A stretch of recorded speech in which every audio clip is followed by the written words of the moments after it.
জাতীয় শোক দিবসে বঙ্গবন্ধুর প্রতিকৃতিতে প্রধানমন্ত্রীর শ্রদ্ধা, ফুল নিবেদন আওয়ামী লীগেরও। ৭৫-এ নিশ্চুপ নেতাদেরও মুখোশ খোলার তাগিদ। যে কুশীলবরা নেপথ্যে বঙ্গবন্ধু হত্যার সঙ্গে জড়িত ছিল, তদন্ত কমিশন করে স্বরূপ উন্মোচন করা উচিত।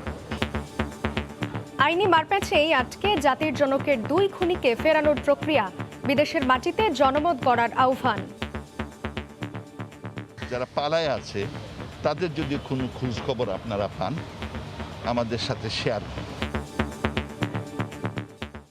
দেখছিলেন প্রধান শিরোনাম, দুপুরের সময় সঙ্গে আছি আমি জান্নাতুল সাদিয়া। এবার অন্যান্য শীর্ষ সংবাদ। যুক্তরাষ্ট্রের নিউ ইয়র্কে টাইমস স্কোয়ারে ভেসে উঠছে বঙ্গবন্ধুর প্রতিচ্ছবি। বাঙালির জাতির পিতাকে দেখছে সারা বিশ্ব, প্রবাসী বাংলাদেশিদের ভিড়। গেল এক সপ্তাহে ২৭% কমেছে হাসপাতালে নতুন করোনা রোগী ভর্তি। শনাক্ত ২০% নিচে না নামলে নেই স্বস্তির সুযোগ। করোনায় ১১২ জনের মৃত্যু। রাজধানীর মিরপুর ও ফার্মগেটেই ডেঙ্গু রোগী বেশি, ক্ষমা চাইলেন মেয়র আতিক। ৫০ টাকার কেরোসিন ছিটিয়ে লাখ টাকা জরিমানা এড়ানোর আহ্বান। বিধিনিষেধে খালি বাড়ি পেয়ে রাজধানীর লালমাটিয়ায় জানালার গ্রিল কেটে চুরি, ২২ ভরি স্বর্ণালংকার ও অন্তত ২ লাখ টাকা খোয়া যাওয়ার দাবি, ঘটনাস্থলে সিআইডি। এবং সুরমা কুশিয়ারার পানি বিপদসীমা ছাড়ানোয় সিলেটের গোয়াইনঘাট প্লাবিত।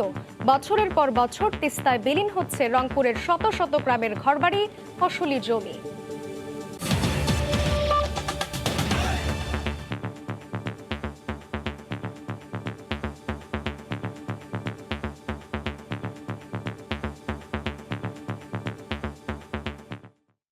জাতীয় শোক দিবসে জাতির পিতা বঙ্গবন্ধু শেখ মুজিবুর রহমানের প্রতি শ্রদ্ধা জানিয়েছেন প্রধানমন্ত্রী শেখ হাসিনা। ভোরে ধানমন্ডি ৩২ নম্বর ও পরে বনানী কবরস্থানে ফুল দিয়ে শ্রদ্ধা নিবেদন করেন সরকার প্রধান। পরে হাজার বছরের শ্রেষ্ঠ বাঙালিকে ফুলের শ্রদ্ধা জানান কেন্দ্রীয় আওয়ামী লীগ ও সর্বস্তরের মানুষ। এ সময় আওয়ামী লীগ সাধারণ সম্পাদক তদন্ত কমিশন গঠন করে বঙ্গবন্ধু হত্যাকাণ্ডের নেপথ্যের কুশীলব এবং ৭৫-এর নিশ্চুপ নেতাদের মুখোশ খোলার তাগিদ দেন। বাংলার মানুষকে যখন দমানো যায়নি, শত চেষ্টাতেও পরাস্ত হতে হয় স্বাধীন বাংলার প্রাণ প্রাচুর্যের কাছে, তখনই প্রগতির পথ রুখতে কলঙ্কিত ভোরে জাতির পিতাকে সপরিবারে নিঃশেষ করে পরাজিত শক্তি। মুক্তিকামী বাঙালির সেই পুরনো ক্ষত জাগ্রত হবার দিন ১৫ই আগস্ট। ভারাক্রান্ত এই দিবসের শুরুতেই শ্রদ্ধায় স্মরণ করা হয় অবিসংবাদিত নেতা শেখ মুজিবুর রহমানকে। শোক দিবসের ভোরে ধানমন্ডি ৩২ নম্বরে জাতির পিতার প্রতিকৃতিতে শ্রদ্ধা জানান জ্যেষ্ঠ কন্যা প্রধানমন্ত্রী শেখ হাসিনা। বিউগলের করুণ সুর আর গার্ড অব অনারে রাষ্ট্রের পক্ষ থেকে সালাম জানানো হয় স্বাধীনতার স্বপ্নদ্রষ্টাকে।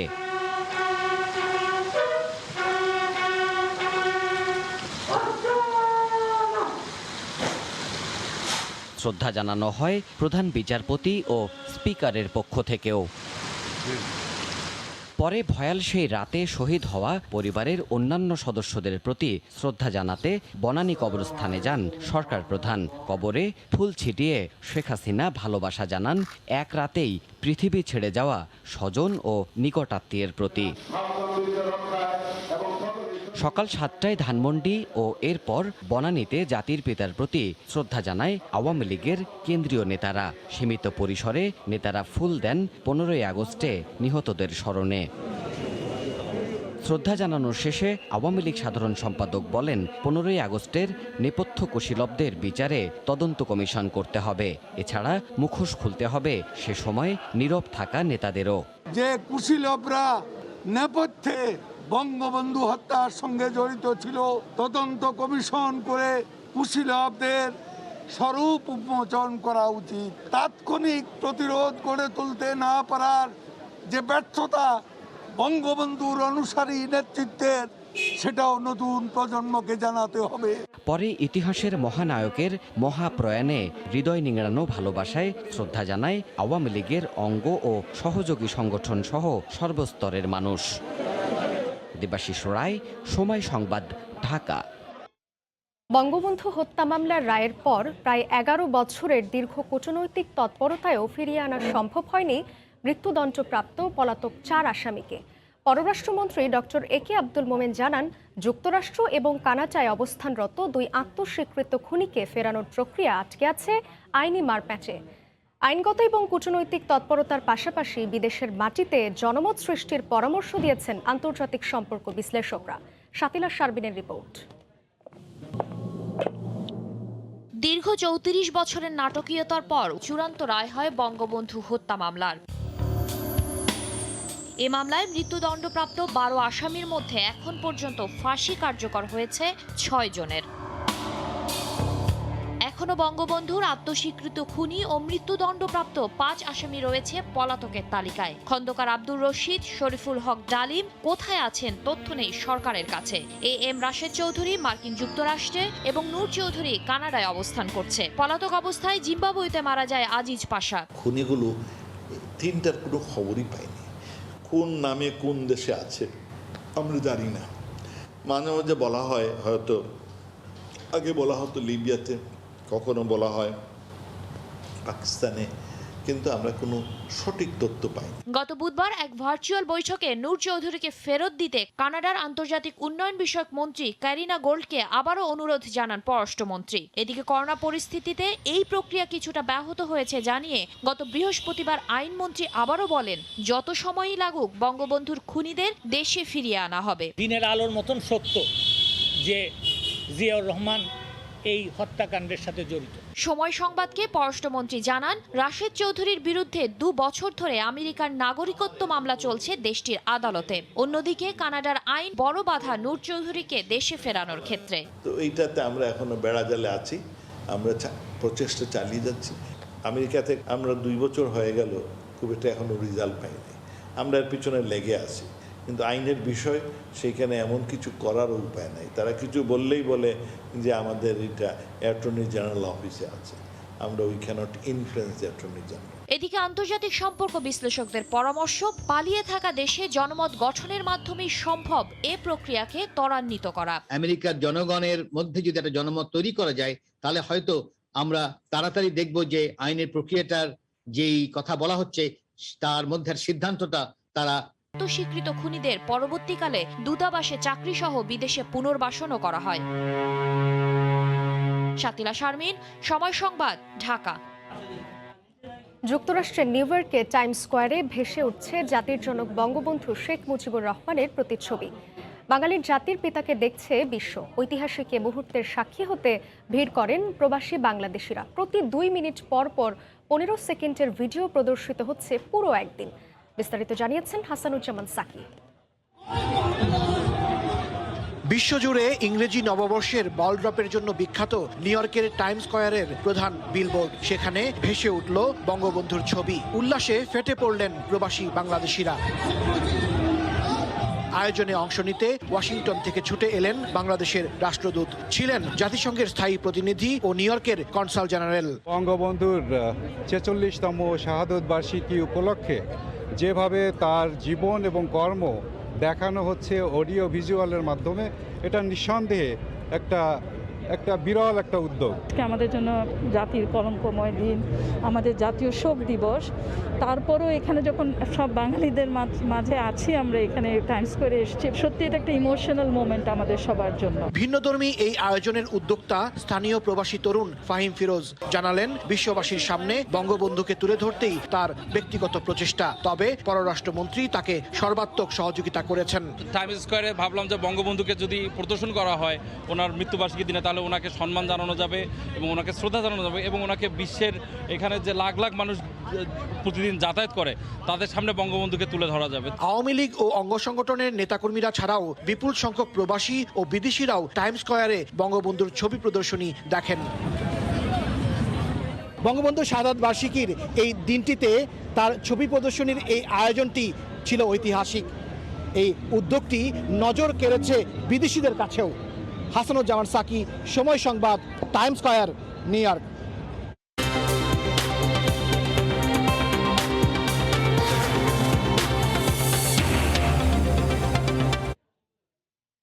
দেশে কিছুটা উন্নতি হয়েছে করোনা পরিস্থিতির। গত 2 মাসের তুলনায় ঢাকার বাইরে জেলা ও বিভাগীয় শহরের হাসপাতালগুলোতে কোভিড রোগীর ভর্তি হার কমেছে। মৃতের সংখ্যাও নেমেছে 200-র নিচে। তবে আইসিইউ আর শয্যা সংকটে ভুগছেন রোগী ও স্বজনরা। আজও ময়মনসিংহে 25 জন সহ বিভিন্ন জেলায় মারা গেছেন 112 জন। রিপোর্টার ও জেলা প্রতিনিধিদের পাঠানো তথ্য ও ছবিতে রিপোর্ট। হাসপাতাল প্রাঙ্গণে কমতে শুরু করেছে করোনা রোগীর চাপ। সংক্রমণের গতিতে কিছুটা ভাটা পড়েছে। টানা দ্বিতীয় সপ্তাহের মতো নতুন রোগীর সংখ্যা নিম্নমুখী। সপ্তাহের ব্যবধানে কমেছে প্রায় 27%। কমতে শুরু করেছে দৈনিক মৃতের সংখ্যাও, কমেছে প্রায় 9%। তবে শনাক্তের হার এখনও 20%-এর ওপরে।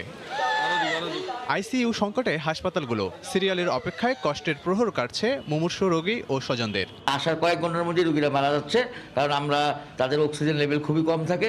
অক্সিজেন লেভেল কম থাকার কারণে আমরা শত চেষ্টা করার পরও তাদেরকে বাঁচাতে পারছি না। দেশে যখন কমছে মৃতের সংখ্যা, তখন ময়মনসিংহ মেডিকেলে উল্টো অবস্থা। নিয়ন্ত্রণহীনভাবে বাড়ছে মৃত্যু।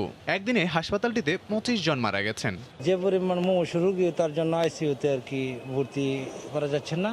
রোগী ভর্তি কমেছে রাজশাহী মেডিকেলে। হাসপাতালটির করোনা ইউনিটে 12 জনের মৃত্যু হয়েছে।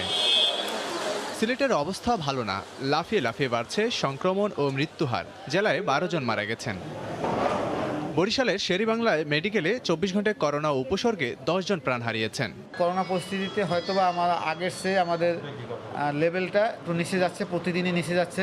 ভয়ঙ্কর পরিস্থিতি কাটানোর পর মৃতের সংখ্যা কমছে খুলনায়। নগরীর 5টি কোভিড হাসপাতালে একদিনে 8 জন মারা গেছেন। সাতক্ষীরায় আবারও বাড়তে শুরু করেছে মৃতের সংখ্যা, মারা গেছেন 8 জন। আর চাঁদপুরে হু হু করে বেড়ে মৃতের তালিকায় একদিনে 7 জনে ঠেকেছে। ডাক্তার আইসিইউতে ভর্তি করার কথা বলেন, কিন্তু আইসিইউতে সিট পায়নি। দিনাজপুরে 24 ঘন্টায় করোনা ও উপসর্গে 6 জন প্রাণ হারিয়েছেন। আর কুষ্টিয়ায় মারা গেছেন 6 জন। কয়েক সপ্তাহের তুলনায় রোগীর চাপ অনেকটাই কম চট্টগ্রাম মেডিকেলে, যদিও 24 ঘন্টায় করোনা ও উপসর্গে 5 জনের মৃত্যু হয়েছে। মৃত্যুর হার আগের চেয়ে অনেক কমে এসেছে। রোগীর হাসপাতালে যে স্টে করার একটা সময় দীর্ঘতা, সেটা অবশ্যই কমে গিয়েছে। এছাড়াও ফরিদপুরে 5 জন, বগুড়ায় 5 জন, কুমিল্লা ও চুয়াডাঙ্গায় 4 জন করে মারা গেছেন। লাবিব হাসান, সময় সংবাদ। করোনা পরিস্থিতির খবর জানাতে এই মুহূর্তে ময়মনসিংহ মেডিকেল কলেজ হাসপাতালের সামনে আছেন সহকর্মী হারুনুর রশিদ। সরাসরি যাচ্ছি তার কাছে। হারুন,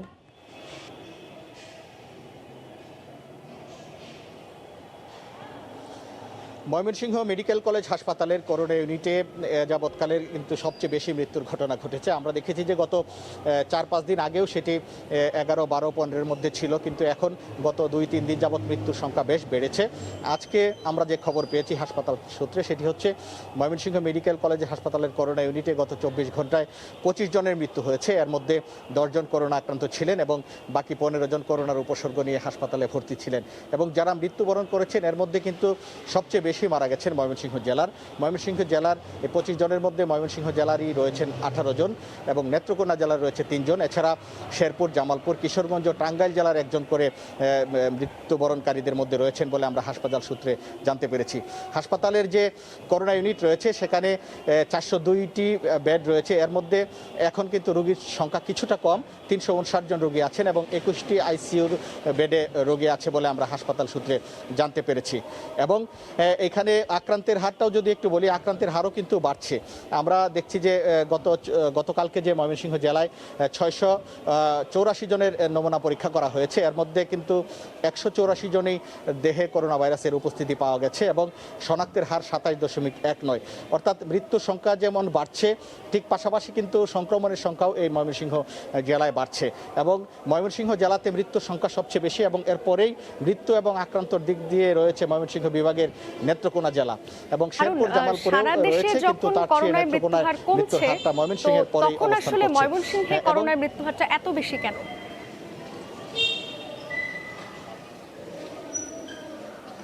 কারণ সারা দেশে, যেটি বলছিলাম আসলে, যে সারা দেশে মৃত্যুর হারটা যখন কমছে তখন আসলে ময়মনসিংহে এত বেশি কেন?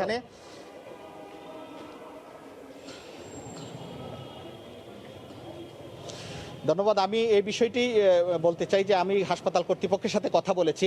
হাসপাতাল কর্তৃপক্ষ যেটি বলছে যে আসলে এই হাসপাতালে এখন যে সমস্ত রোগী ভর্তি আছেন তাদের বেশিরভাগই কিন্তু জটিল। এটি শুধু করোনা নয়, করোনা ছাড়াও অন্যান্য উপসর্গ আছে, যেমন ডায়াবেটিস, উচ্চ রক্তচাপ, হৃদরোগ সহ অন্যান্য জটিল রোগে আক্রান্ত, বেশিরভাগই বয়স্ক মানুষ, এবং তারা কিন্তু জটিল অবস্থায় থাকেন এবং প্রচণ্ড শ্বাসকষ্ট থাকে। তাদেরকে সাথে সাথে আইসিইউ সুবিধা দেওয়া দরকার হয় এবং ডাক্তাররা সুপারিশও করেন, কিন্তু আইসিইউ বেডের স্বল্পতার কারণে আসলে সেই রোগীদেরকে সাথে সাথেই আইসিইউতে পাঠানো যায় না।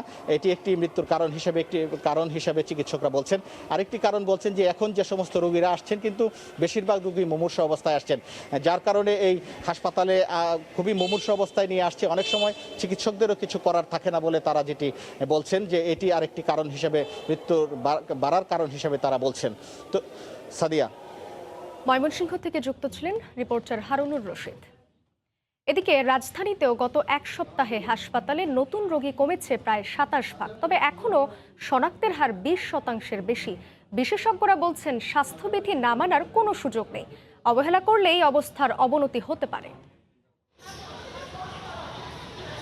গেল 1.5 মাস ধরেই রাজধানীর কুর্মিটোলা জেনারেল হাসপাতালে ভর্তি রোগী ছিল সক্ষমতার চেয়ে বেশি। সামর্থ্যের তুলনায় 100 বেশি রোগীকে দিতে হয়েছে সেবা। তবে কয়েকদিনে পরিস্থিতি কিছুটা নিয়ন্ত্রণে এসেছে। নেই আগের মতো হাহাকার আর হাসপাতাল থেকে হাসপাতালে ছোটাছুটির করুণ অধ্যায়। এখন মোটামুটি রিল্যাক্স, কারণ হচ্ছে যে মাঝখানে যে লকডাউনটা গেল, যার কারণে অনেকটাই মনে হয়েছে যে প্রেশার কমেছে। পরিবেশটাও ভালো এবং প্রেশারটাও একটু কম। আমাদেরকে হ্যাসেন্স হতে হয় নাই, আমরা খুব সহজে সিট পাইছি। আগে তো 350, তারপর 370 এরকম ছিল, কিন্তু এই 3-4 দিনে রোগী অনেকটা কম আসতেছে, 300 নিচে চলে আসছে রোগী। পরিসংখ্যানও দিচ্ছে সেই ইঙ্গিত। টানা 8 দিন ধরেই শনাক্ত 11,000 কিংবা তার নিচে। শনিবার শনাক্ত নেমে আসে 6,000-এর ঘরে। গেল এক সপ্তাহে 27% কমেছে নতুন কোভিড রোগী। টানা 10 সপ্তাহ পর মৃত্যুহার কমেছে 9%। তবে পরিস্থিতি কিছুটা উন্নতি হলেও নিয়ন্ত্রণে আসেনি বলে মত বিশেষজ্ঞদের। এখনও শনাক্তের হার 20% কিংবা তার বেশি থাকায় স্বস্তির নিঃশ্বাস ফেলার সুযোগ নেই। 5%-এর নিচে হলে তখন মনে করেন যে এটা সহনীয়, 3-এর নিচে গেলে সবচেয়ে ভালো। তাহলে সেখানে হচ্ছে 20% মানে 5% তো অনেক দূর। তাহলে এখানে কোনো ধরনের শিথিলতা কোথাও দেখানোর কোনো সুযোগ। বিশেষজ্ঞরা বলছেন সতর্কতায় ঢিলেমি দিলে যে কোনো সময় আবারও অবনতি হতে পারে কোভিড পরিস্থিতি। রোগী চাপে আবারও হিমশিম খেতে পারে হাসপাতালগুলো। ফারুক ভিয়া, রবিন, সময় সংবাদ, ঢাকা। করোনা সংক্রমণ যখন কিছুটা কমের দিকে, তখন শঙ্কা বাড়িয়েই চলেছে ডেঙ্গু। শিশু হাসপাতালে গেল 24 ঘন্টায় ভর্তি হয়েছে 55 শিশু। রাজধানীর মিরপুর ও ফার্মগেট এলাকা থেকে আসা রোগীর সংখ্যাই বেশি। এদিকে নগরবাসীর কাছে ক্ষমা চাইলেন ঢাকা উত্তর সিটির মেয়র আতিকুল ইসলাম। জাতীয় শোক দিবসে শিশু হাসপাতাল পরিদর্শনে এসে 50 টাকার কেরোসিন ছিটিয়ে 5 লাখ টাকা জরিমানা এড়ানোর আহ্বান জানান তিনি। মিরপুরের কাজীপাড়া থেকে শনিবার রাতে জ্বর নিয়ে শিশু হাসপাতালের বিছানায় 3.5 বছরের পুষ্প। পরীক্ষা করে জানা যায় সে ডেঙ্গু আক্রান্ত। বাচ্চার সমস্যা হচ্ছে জ্বর, এখন পরীক্ষা করার পরে দেখলাম যে ডেঙ্গু জ্বর। পুষ্প বা শান্তিনগর থেকে আসা 19 মাসের মাহির সহ 24 ঘন্টায় আরো 12 শিশু ভর্তি হয়েছে ঢাকা শিশু হাসপাতালে। বিকাল থেকে আর কি ওর গা গরম হচ্ছে, ভাবলাম যে হয়তো বাচ্চা তো এমনি জ্বর হইতে পারে। পরের দিন হচ্ছে আমাদের পুলিশ হাসপাতালে গেছি, যাওয়ার পরে টেস্ট দিছে। টেস্ট দিলে পরের দিন করছি, করার পরে তারপরের দিন রিপোর্ট পাইছি, তারপরে ডেঙ্গু পজিটিভ। এদিকে জাতীয় শোক দিবস উপলক্ষে খেলনা ও মশারি বিতরণ করতে এসে নগরবাসীর কাছে ক্ষমা চাইলেন উত্তরের মেয়র। বললেন এডিসের লার্ভা নিধনে নিজ বাসায় 50 টাকার কেরোসিন ছিটালে 5 লাখ টাকা জরিমানা গুনতে হবে না। আজকে যেই পরিবার থেকে যেই মানুষটি চলে গিয়েছে, যে বাচ্চাটি চলে গেছে, দুনিয়ার থেকে বিদায় নিয়েছে, আমি ক্ষমা চাচ্ছি তার কাছে, সেই পরিবারের কাছে আমি ক্ষমা চাচ্ছি। আজকেও আমরা দেখছি 20 জনের মতো আসছে। আমরা আমাদের তাদেরকে নর্মাল সেবাটা দিয়ে তাদেরকে বাসায় পাঠিয়ে দিয়েছি। পরিচালক আরও বলেন বর্তমানে মিরপুর ও ফার্মগেট এলাকা থেকে রোগী আসছে বেশি। কামরুজ্জামান মামুন, সময় সংবাদ, ঢাকা। ভাঙন আর বন্যায় দিশেহারা তিস্তাপাড়ের বৃহত্তর রংপুরের 4 জেলার 10টি উপজেলার শত শত গ্রাম। সমস্যার স্থায়ী সমাধান চান ক্ষতিগ্রস্ত মানুষ। দাবি তিস্তা মহাপরিকল্পনা দ্রুত বাস্তবায়ন। শঙ্করদহ। রংপুরের গঙ্গাচড়া উপজেলার লক্ষ্মীটারি ইউনিয়নের এই মৌজাটি জুড়ে এখন অবশিষ্ট 4-5টি বাড়ি, বাদবাকি সবকিছু গিলেছে তিস্তা। এই ওয়ার্ড থেকে নির্বাচিত ইউপি সদস্য আব্দুল মুন্নাফ 6 বার বসতভিটা হারিয়ে মাথা গুঁজেছেন বাঁধে। 17 সাল থেকে এই পর্যন্ত আমি মনে করেন বাড়ি, আমি নিজে মনে করেন 6 বার বাড়ি ভাঙছি। ভাঙার পর আমার যে মনে করেন ওয়ার্ডের যে আমার যে মনে করেন ভোটার, আমার জনগণ যারা আছে, তারাই মনে করেন ভাঙতে ভাঙতে এখন সবাই বিভিন্ন জায়গায় চলে গেছে। পানি, গরু ছাগল হাঁস মুরগি ধরি পানিতেছি, এই অবস্থায় কতদিন থাকা যায়? ভাত নাই, তহাই নেই, বাড়ি নেই, ঘর নেই। পানির জন্য তো রাস্তা এখন ঘর করছি। সর্বহারা মানুষগুলোর ঘুরে দাঁড়াবার লড়াই কখনো শেষ হয় না। শুষ্ক মৌসুমে ফসল ফলে না, তপ্ত চরে, আর বর্ষায় যেটুকু ফলে ডুবে থাকে পুরোটা মৌসুম। নদী বিলীন হয়ে আছে, আমার পানি বাড়ি সংসার, আমরা আবাদ করতে পারছি না। পানিবন্দী হওয়াতে আবার শুরু তো মায়ের, এখন তো মানুষ অসহায়। এই বহুদিন থাকি এই যে ভাঙাভাঙি করিয়ে এখন ধরি বেতন যা অবস্থা হয়েছে, এখন চলবো কোনো উপায় নাই। তিস্তা মহাপরিকল্পনা বাস্তবায়ন ছাড়া এই সমস্যার স্থায়ী সমাধান সম্ভব হবে না বলে দাবি নদী আন্দোলনের নেতার। তিস্তা মহাপরিকল্পনা বাস্তবায়ন করতে পারলেই এই দুর্দশার হাত থেকে, বৈষম্যের হাত থেকে, ভাঙনের হাত থেকে এই অঞ্চলের মানুষের মুক্তি মিলবে। তাই আমরা দ্রুত এই তিস্তা মহাপরিকল্পনা বাস্তবায়নের দাবি জানাচ্ছি। ব্যাপক খননের মাধ্যমে পুরো নদীকে জলাধারে পরিণত করা, নদী তীরে আধুনিক কৃষি, শিল্প, বাণিজ্য সহ স্যাটেলাইট শহর নির্মাণের পরিকল্পনা বিবেচনাধীন রয়েছে সরকারের। রতন সরকার, সময় সংবাদ, রংপুর। টানা বৃষ্টি আর উজানের ঢলে সুরমা ও কুশিয়ারা নদীর পানি দুটি পয়েন্টে বিপদসীমার ওপর দিয়ে প্রবাহিত হচ্ছে। প্লাবিত হয়েছে সিলেটের বেশ কিছু এলাকা। এ বিষয়ে বিস্তারিত জানাতে এই মুহূর্তে সিলেটের গোয়াইনঘাট উপজেলার শালুটিকর এলাকায় আছেন রিপোর্টার ইকরামুল কবির। সরাসরি যাচ্ছি তার কাছে। ইকরাম। ধন্যবাদ সাদিয়া। সিলেটের যে কয়টি নদ নদী আছে, বিশেষ করে সুরমা এবং কুশিয়ারা যে প্রধান দুইটা নদীর পানি আমরা সকাল থেকে এখন পর্যন্ত দেখেছি প্রতিটি ঘন্টায় বৃদ্ধি পাচ্ছে। এখন পর্যন্ত সুরমা এবং কুশিয়ারা প্রায় কোনো পয়েন্টে 20 সেন্টিমিটার, কোনো পয়েন্টে 40 সেন্টিমিটার পর্যন্ত বৃদ্ধি পেয়েছে। বিপদসীমার উপর দিয়ে প্রবাহিত হচ্ছে কানাইঘাটের সুরমা। অন্যদিকে সিলেটে যে সুরমা নদীর পানি সেটা প্রায় 25 সেন্টিমিটার উপর দিয়ে 25 সেন্টিমিটার বৃদ্ধি পেয়েছে, যদিও এখনও বিপদসীমার নিচে রয়েছে। অন্যদিকে কুশিয়ারা নদী যেই বিভিন্ন পয়েন্টে সকাল থেকে এখন পর্যন্ত প্রায় 40 সেন্টিমিটার বৃদ্ধি পেয়েছে। সব কিছু মিলে প্রত্যেকটি নদ নদীর পানি একেবারে বিপদসীমার কাছাকাছি চলে গিয়েছে। কয়েকটি নদী বিপদসীমা ছুঁই করছে। এমন পরিস্থিতিতে সিলেটের যে নির্মাঞ্চলগুলো আছে, বিশেষ করে গোয়াইনঘাট, কানাইঘাট, ফেঞ্চুগঞ্জ, অন্যদিকে সীমান্তবর্তী যে উপজেলাগুলো রয়েছে, প্রত্যেকটি উপজেলায় কিন্তু পানি বৃদ্ধি পাচ্ছে। এর একটি কারণ হচ্ছে গিয়ে যে মেঘালয়, জৈন্তা খাসিয়া পাহাড় থেকে যে উজান থেকে পানি নেমে আসছে ভারতে বিভিন্ন যেই বৃষ্টিপ্রবণ এলাকা, বিশেষ করে মেঘালয় এলাকায় সেই প্রবল বেগে বৃষ্টি হচ্ছে এবং বৃষ্টির কারণেই সেই এলাকাগুলো থেকে উজানের যেই বৃষ্টিপ্রবণ এলাকা আছে, সেই বৃষ্টিপ্রবণ এলাকা থেকে প্রবল বেগে পানি নেমে আসছে এবং পানি নেমে আসার পাশাপাশি সিলেটে গত কয়েকদিন থেকে কিন্তু মুষলধারে বৃষ্টি হচ্ছে এবং যেটা শেওলায় 130 মিলিমিটার বৃষ্টিপাত রেকর্ড করেছে আবহাওয়া অফিস।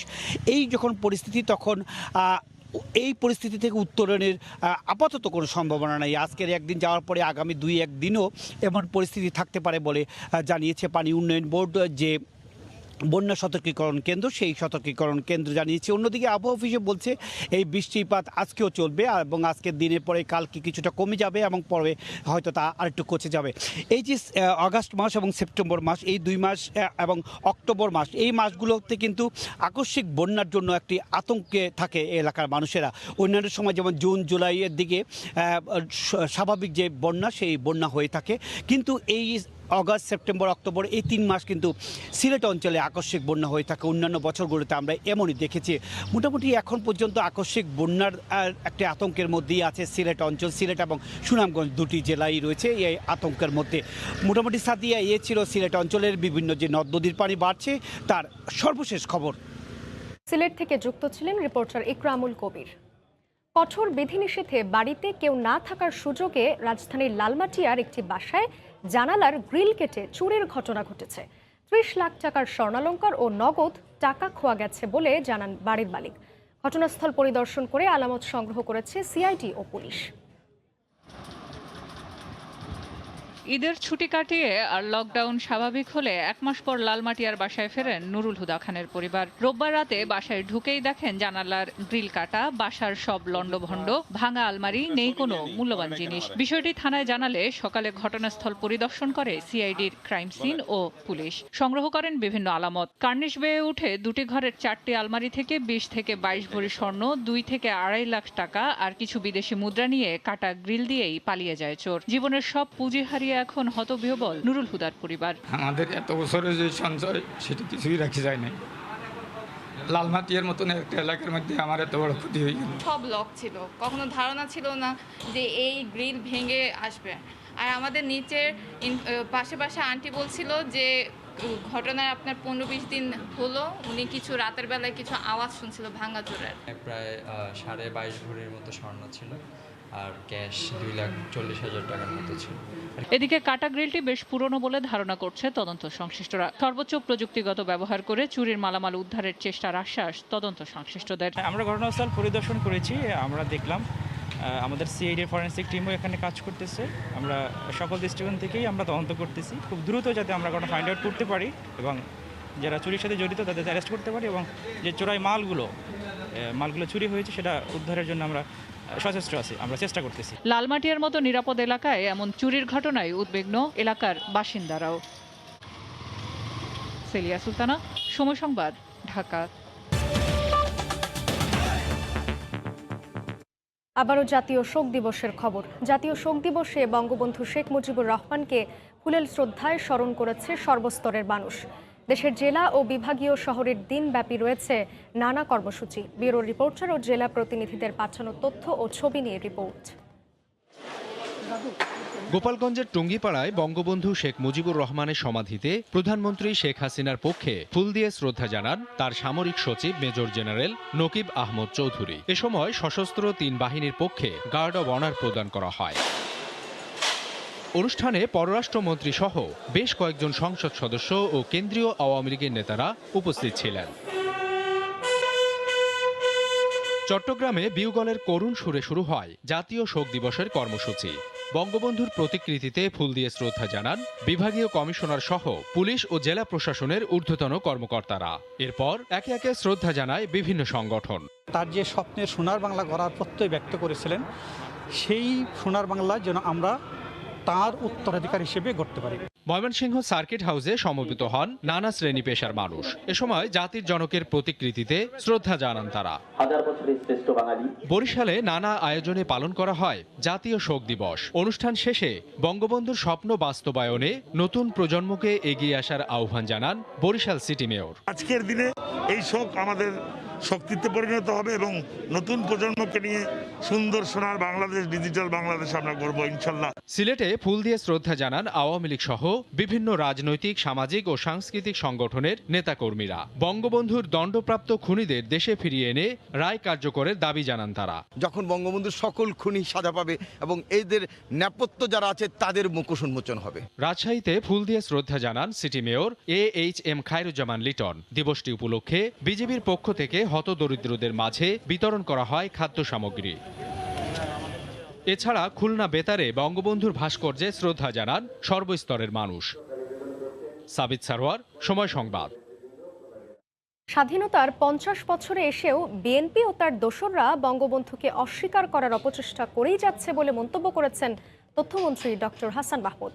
জাতীয় শোক দিবসের সকালে রাজধানীর বনানী কবরস্থানে 15 আগস্টে নিহতদের প্রতি শ্রদ্ধা নিবেদন শেষে তিনি সাংবাদিকদের কথা বলেন।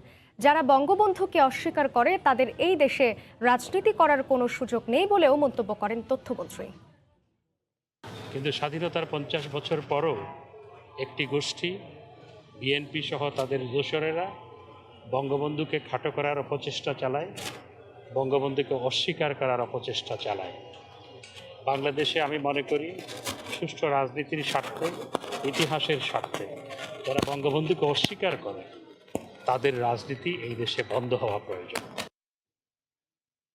জাতীয় শোক দিবসে কেরানীগঞ্জ ও কামরাঙ্গীর চরে বঙ্গবন্ধু শেখ মুজিবুর রহমানের প্রতি শ্রদ্ধা নিবেদন করেছেন আওয়ামী লীগের নেতারা। সকাল 10টায় কেরানীগঞ্জের ঘাটারচর ও কামরাঙ্গীর চরে খাদ্য সামগ্রী বিতরণ করা হয়।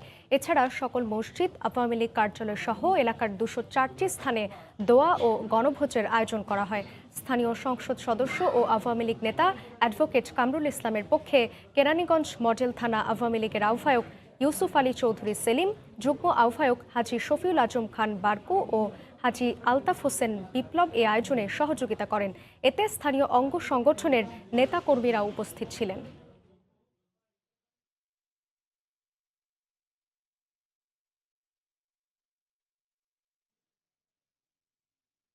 জিয়াউর রহমান দেশের রাষ্ট্রপতি হওয়ার জন্য বঙ্গবন্ধুকে সপরিবারে খুনের প্রধান প্রেরণক হিসেবে কাজ করেছিলেন বলে মন্তব্য করেছেন জনপ্রশাসন প্রতিমন্ত্রী ফরহাদ হোসেন। বাংলাদেশ সিভিল সার্ভিস প্রশাসনিক একাডেমিতে আয়োজিত জাতীয় শোক দিবসের আলোচনায় তিনি কথা বলেন। বঙ্গবন্ধুর হত্যাকারীদের সেই বিচারের জবানবন্দিতে আমরা স্পষ্ট দেখেছি জিয়া রহমান কিভাবে প্রধান ক্রিয়ানক হিসেবে কাজ করেছে। বঙ্গবন্ধুকে শিশু রাসেল সহ সপরিবারে হত্যা করলেন রাষ্ট্রপতি হওয়ার জন্য। স্বঘোষিত খুনি, তাদের বিচার করা যাবে না, বরং তাদেরকে বিভিন্ন দেশে রাষ্ট্রদূত হিসেবে পাঠালেন, তাদের ব্যাপক সুযোগ সুবিধার ব্যবস্থা করে দিলেন। ৭৫তম স্বাধীনতা দিবস আজ। করোনা আবহের মধ্যেই দিনটিকে ঘিরে ভারত জুড়ে নেওয়া হয়েছে বাড়তি প্রস্তুতি। রোববার সকাল 6:30টায় দিল্লির লাল কেল্লায় জাতীয় পতাকা উত্তোলনের মধ্য দিয়ে শুরু হয় স্বাধীনতা দিবসের আনুষ্ঠানিকতা। পরে জাতির উদ্দেশ্যে ভাষণ দেন প্রধানমন্ত্রী নরেন্দ্র মোদী। এ সময় যে কোনো মূল্যে করোনার বিরুদ্ধে চলমান লড়াইয়ে জয়ী হওয়ার অঙ্গীকার ব্যক্ত করেন তিনি। লালকেল্লায় প্রধানমন্ত্রী নরেন্দ্র মোদীকে স্বাগত জানান প্রতিরক্ষা মন্ত্রী রাজনাথ সিংহ। মোদীকে স্বাগত জানাতে রাজনাথের সঙ্গে ছিলেন প্রতিরক্ষা দফতরের প্রতিমন্ত্রী অজয় ভট্ট এবং প্রতিরক্ষা সচিব অজয় কুমার। এদিকে ভারতের মধ্যপ্রদেশের ভোপালে স্বাধীনতা দিবসের আগের দিন পতাকা উত্তোলনের সময় ক্রেন ভেঙে অন্তত 3 জন নিহত হয়েছেন। এতে আহত হয়েছেন আরও একজন। দুপুরের সময়ের শীর্ষ সংবাদ জানিয়ে দিচ্ছি আরেকবার।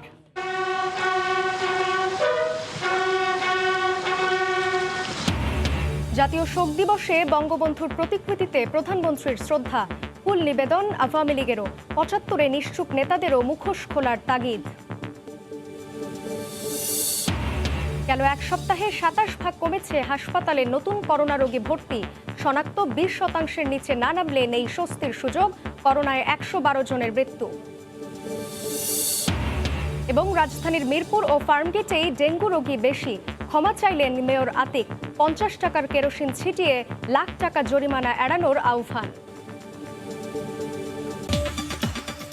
এই ছিল দুপুরের সময়। সঙ্গে থাকুন সময়।